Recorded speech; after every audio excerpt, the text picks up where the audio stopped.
Hey, what's going on, guys? We're going. Welcome back to another episode of this F1 2021 My Team Career Mode. We are about to get to round 6, I believe. Yeah, round 6. Obviously, we did DNF in Azerbaijan, so that's why this is technically episode 5, even though we're on round 6. Yeah, it's a little bit weird. Yeah, we've only got a couple of days to go before we get into the Austrian Grand Prix, which is actually one of my favourite tracks on the calendar. So yeah, there's not really much we can do. We'll probably just do something for focus again and driver promotion filming. And oh yeah, I forgot, we can now sign another sponsor. Oh yeah. So no idea who we're going to choose. We could choose PSD. Answer at least 4 interview questions during the race weekend. That is actually a decent one. Yeah, I think we're going to go for that one actually. So let's choose that, and then we'll just add these somewhere on the car, just a couple of them. I think what we might do is we'll add one on the nose, and then we'll add one on the wing here, and then probably one more there. Yeah, I mean, that actually looks somewhat decent. Looks a bit better. Obviously, in that, you know, as the season progresses, we'll get different sponsors, and then next season we'll have a new main sponsor, which is one that I am definitely looking to do. Next episode actually is the British Grand Prix, which I do have a special livery for. So make sure you tune in for that. Hopefully as well you've enjoyed the other episodes that I've released. Obviously sometime last week I did put a schedule out, so that'll be in the playlist as well. So yeah, but like, I am quite a few days ahead of myself here. Don't know when this episode goes up. I think this will go up on the Monday. Yeah, so this should be up on a Monday. I'm actually recording from last Monday, so I'm in the past. So yeah, I'm recording on the 26th basically. So yeah, not really much else that we can do. Actually, R&D points. That's something we need to do as well. And I actually forgot to show you in the last episode, but we can get something for free. That's bloody awesome. We can get something for free. So let's get it, shall we? And that should arrive in time for the Hungarian Grand Prix. We've got a 2-week break. So thank you very much. And then I think, yeah, we are going to go for drag reduction, and that should arrive at the same time as well. Unfortunately, I cannot afford anything else just yet, even with any discounts and anything like that. We've got general air upgrade, which is good to see. But yeah, we can't afford anything just yet now. Everything else is out of our price range. But this is why I like doing the practice programs and whatnot. So yeah, let's just talk durability department. With this one? Okay. You handled that well. Thank minus you. 752 resource points. I mean, oh shit! We actually have minus resource points.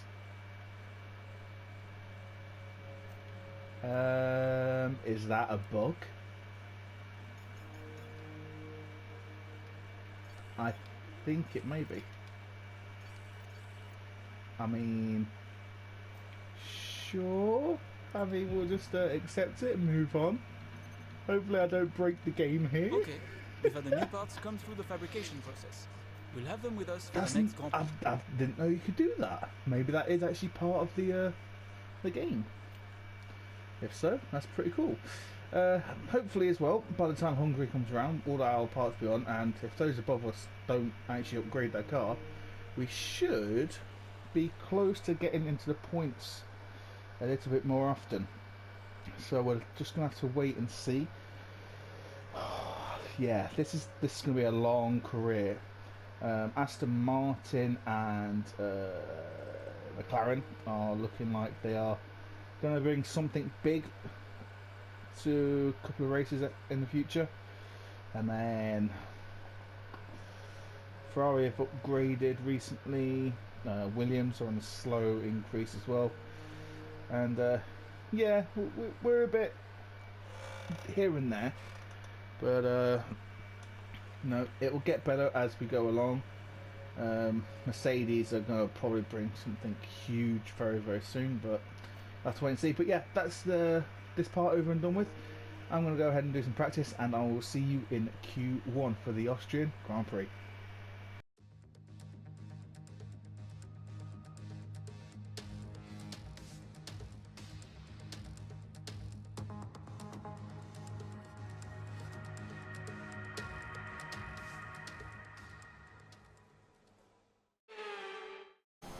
So then, as I go out for my first run of Q1 here in Austria, I realised that I forgot to change the parts over.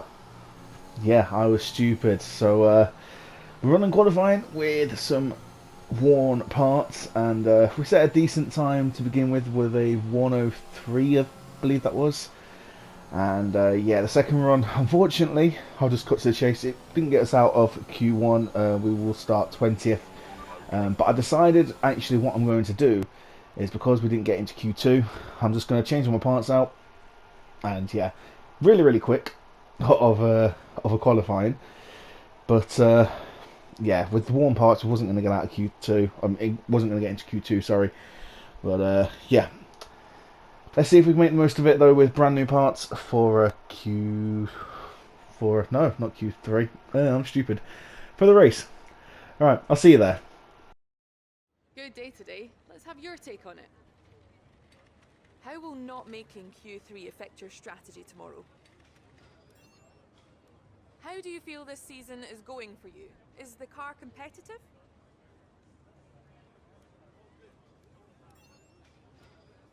Appreciate your time.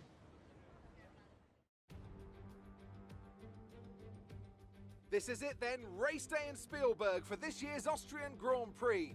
Not long to go before our drivers hurtle off the line and into the first turn, the Niki Lauda curve, as it was renamed in 2019 in memory of one of Formula One's most beloved figures. The Spielberg circuit then is situated 700 metres above sea level, with just 10 corners making up one of the shortest laps of the season.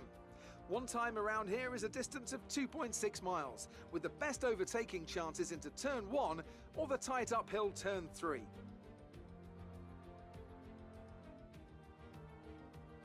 Anthony Davidson joins me once again in the commentary box, and it's fantastic to have you with us here today, but I'm curious, as a man with experience out on the track, how do you stop those pre-race nerves from becoming overwhelming when you're lining up on the grid? But from the moment qualifying's over, you start to feel the adrenaline in your body build up and the buzz in your stomach as you anticipate the run down into turn 1. It's all a bit like going into battle, and the unknown situation makes you nervous. Those pre-race nerves are a good thing. The day you don't have them means that you don't care anymore. And of course, you have to make sure that all the procedures are second nature to you, so that they're not taking up too much of your capacity.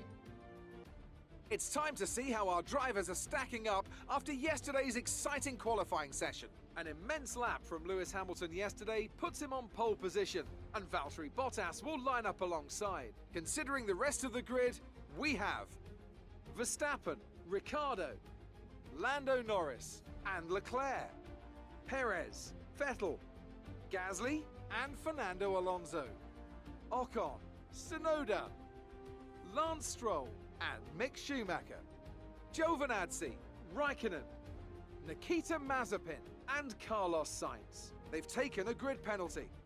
Aitken, Russell, Latifi and the rookie. And with preparations almost complete, let's head down to the track. Well, I'm actually looking forward to this. Austria is one of my favourite tracks, and yeah, I've been looking forward to this race for a while. Two-stop strategy, soft, medium. I was actually going to see as well if a soft to hard strategy would work. But as you can see here, it could work, but would be significantly slower. And I was just seeing if I can make it any quicker, and unfortunately not. So, you know, I think we are just going to stick with the two-stop, as it is quicker on paper, and yeah, it's not often that we can do a two-stop strategy on this game. But anyway, 5 red lights are out, and away we go for the Austrian Grand Prix. It's a decent start from everyone, and as we go into the first corner, there is contact with Kimi Räikkönen. Kimi Räikkönen is out of the race, and there will be a safety car. And yeah, on board here then with Kimi Räikkönen. Let's see what happens. He tries going for a dive down the inside, gets his braking point all wrong, and goes into the back of, I think it was Esteban Ocon. So, yeah, lap 1 catastrophe. So, yeah, couldn't have gone any worse really for Kimi Räikkönen, as we've joined the rest of the pack. But thankfully we managed to get out of it. We had to cut the corner a little bit just to stay away from any debris, but thankfully we didn't get any warnings or penalties. But yeah, so lap 1, safety car. Yeah, it's going to be really interesting. And you join us again on lap 3, at the end of lap 3 should I say, as the safety car does go in, and unfortunately we get a terrible restart as we go in quite narrow to the final corner. And yeah, we're now going to be under pressure from Lance Stroll, and he's going to look for a move down the inside at turn 1. Can we hold him off? But thankfully he does brake, and we stay ahead. But as you can see in the bottom left hand corner, someone has spun, and it is Latifi, I believe that is, with his helmet. Yeah, it's Nicholas Latifi, as he hits I think that's Daniel Ricciardo. So Latifi is right at the back of the grid still, but even further behind. Actually no, it wasn't Latifi, sorry, it was George Russell, my bad. But we're going to look for a move on Latifi now, and we're going to look for a move on the outside of turn, what I technically call turn 2, although officially it is known as turn 3. And we get past Latifi with ease, and next up it is Nikita Mazepin.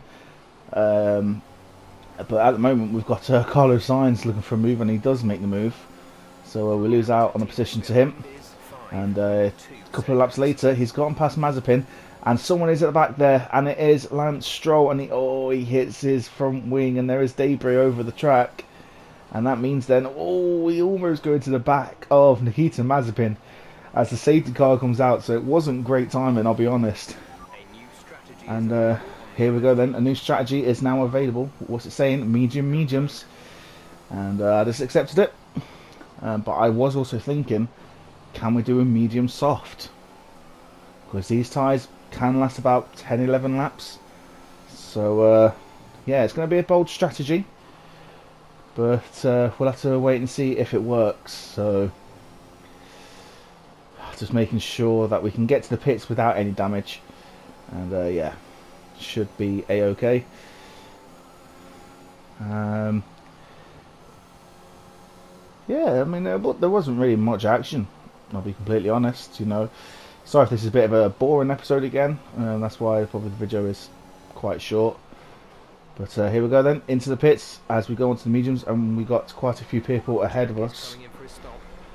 And in fact, actually, look at that, we're double stacking. So yeah, this should be interesting here as we go on to the mediums.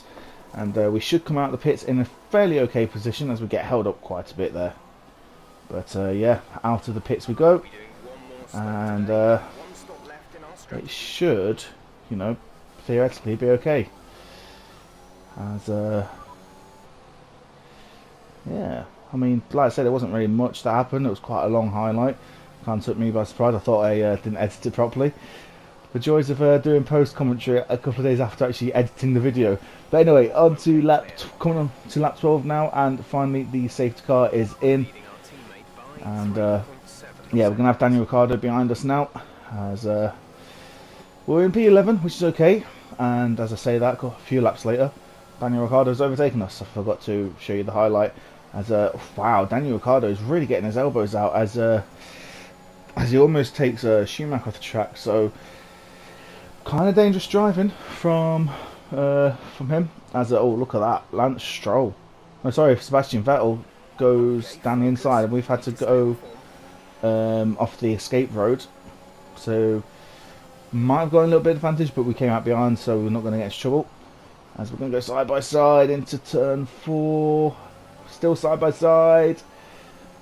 Can we hold on to the position? We don't. Oh, this is so close as we close the door on them on the outside there. And look at this. We're still side by side. We get a little bit of a tank slapper. And now that means as well, Carlos Sainz is he's actually got front wing damage from that little altercation with us. Just a racing incident, I do believe. Let me know in the comments if you think he was at fault or I was at fault. I personally think it was just a racing incident. But yeah, a couple of laps later, we catch up to Mick Schumacher for P12, and we're going to look for a move around the outside. But we're a little bit too far back, as we're going to go for the switchback manoeuvre. Can we get a decent exit? No, actually, we both get a good exit.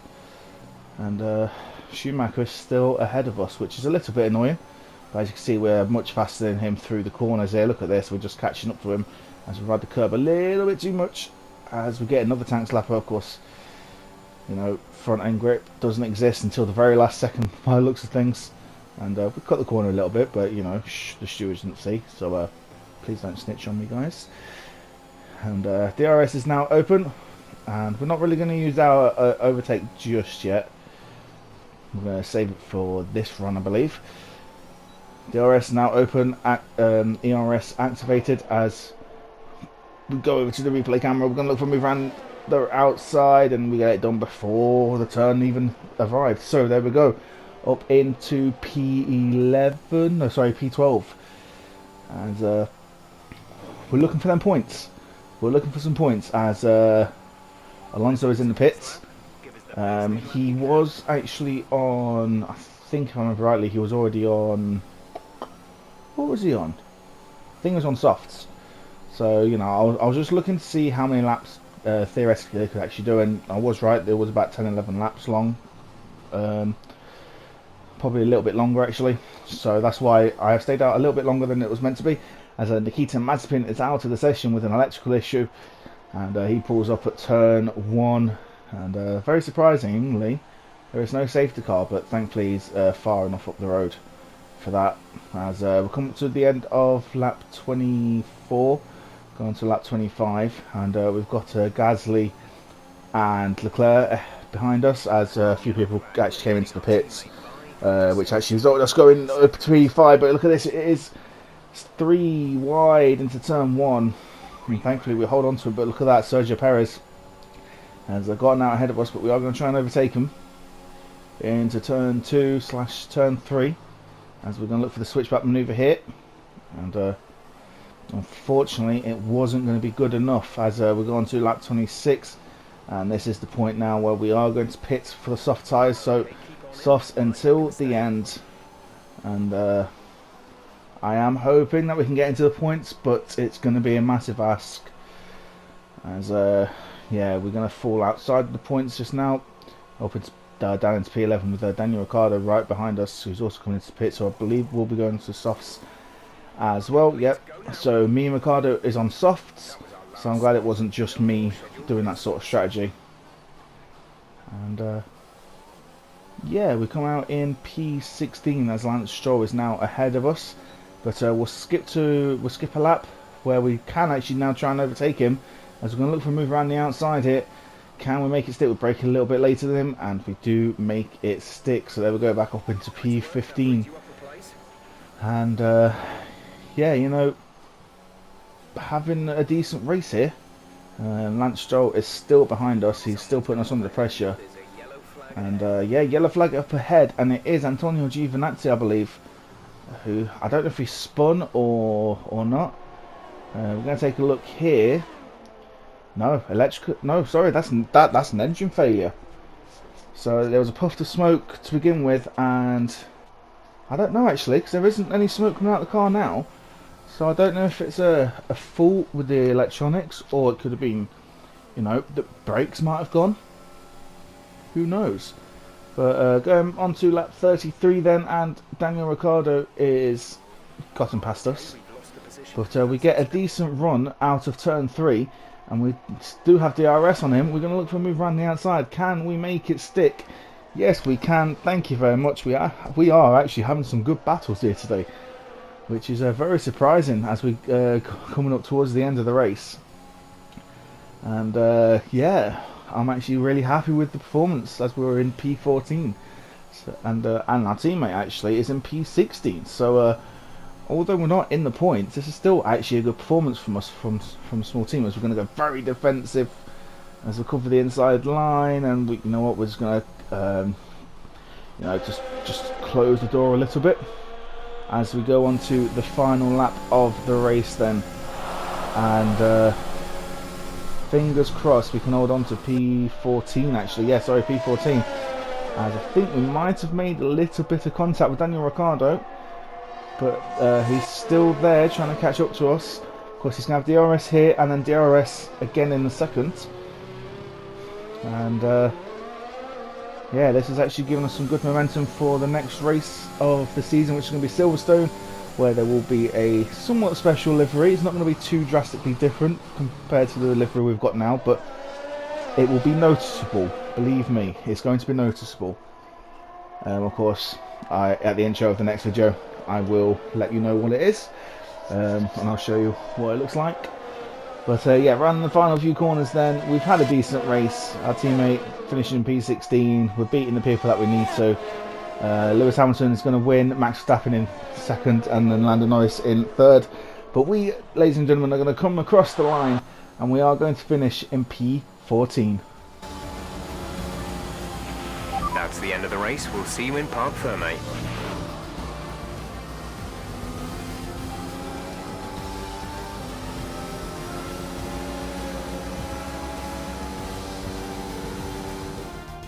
The Mercedes team pulled out a fantastic performance today.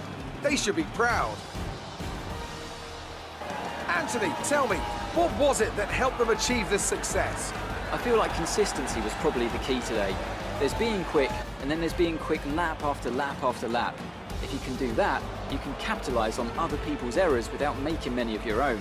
And that's an approach that can push you a long way up the field.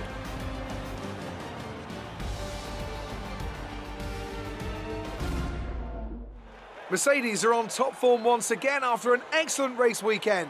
It's great to see them up on that podium once again.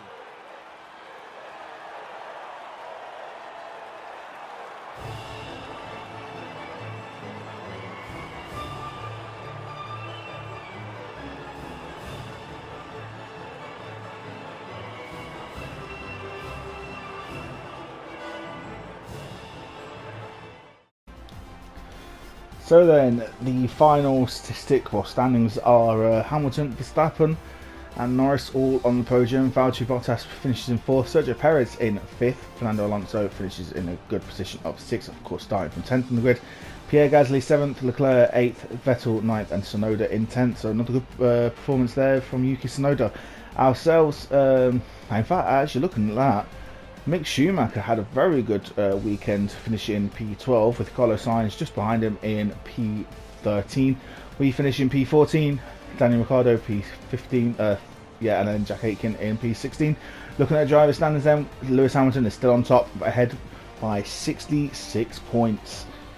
Oh, it's going to take some catching up, and look at that, Max Verstappen is in 2nd with Lando Norris in 3rd. We are still currently occupying the 14th spot with our teammate Jack Aitken in 21st. Looking at the constructors, Mercedes-AMG still top by a massive margin of 90 points with Red Bull and then McLaren following suit. AlphaTauri actually had a very good weekend. They move on to P5, overtaking the Aston Martin. Alpine in 7th, ourselves in 8th, and the 3 non-point scorers so far this season is Alfa Romeo, Haas and Williams. But yeah, that's going to be it for me today, but thank you very much for watching. Make sure you drop a like, and if you want, you can subscribe. We're close to 480 subscribers. We're 1 subscriber away. So yeah, make sure you subscribe. But I shall see you in a couple of days' time for the British Grand Prix. See you later.